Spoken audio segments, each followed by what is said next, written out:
The time when we were trying to get a diagnosis for Luciana was incredibly difficult. We were going from doctor to doctor and no one seemed to actually believe how ill she was.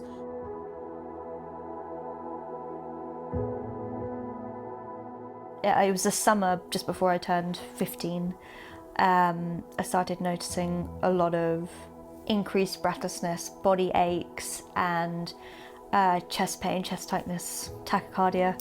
And then I kind of escalated a lot over the course of, it was about closer to 6 months.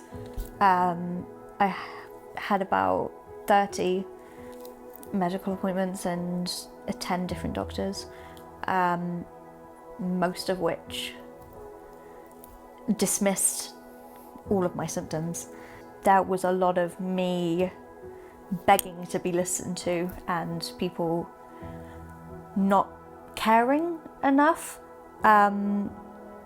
which has definitely had its effects on my mental health and my outlook on everything. It was really not healthy, and it was even when I started passing out episodes of silent syncope from oxygen starvation to the brain. Even then, doctors and nurses were accusing me of being on drugs, were saying it's just anxiety, your iron's probably low, which it wasn't, the blood work said it wasn't, and that I was just being dramatic and there was nothing wrong, this is normal. And none of it was normal, and I knew that, but I started to believe what they were telling me because I was like, am I making this up? But I knew I wasn't, and I had a few moments where I was like, I think I might be dying, but that seems like a very dramatic thing to say.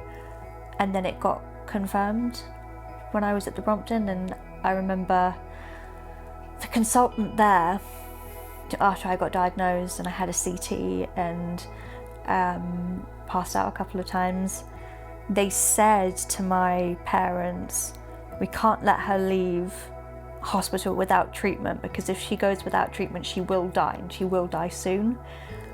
Which for me was a relief, which sounds twisted, but it was like, that was the first person who listened to me in a way that mattered.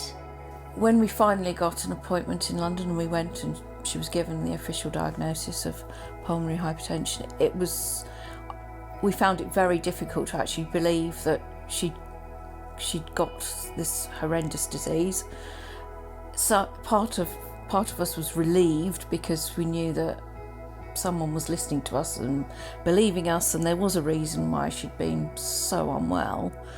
But on the other hand, you still had, I could still hear all these voices saying, there's nothing seriously wrong with her, she's fine, she's just a typical teenage girl, and, stop fussing about her.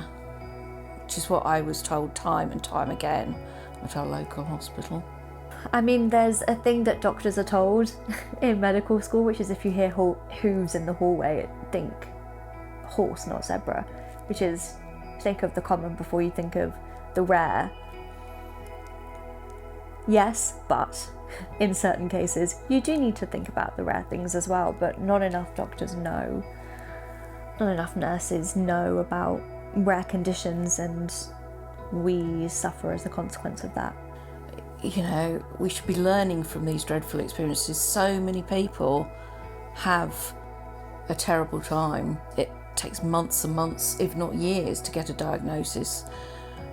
They need to be listened to, and we need to learn from these awful experiences.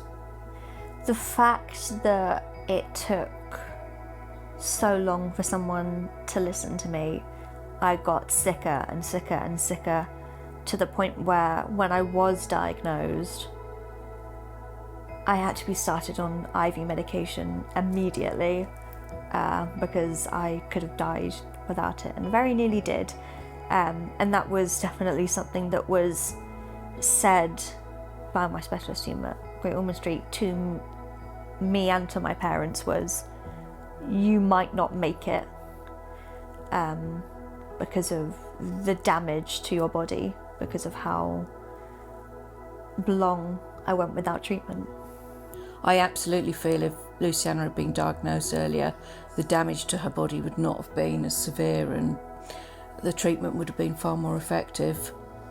She was put onto IV drugs immediately and triple treatment, but her lungs were so damaged by that point that it wasn't as effective as it could have been if it had been caught really early.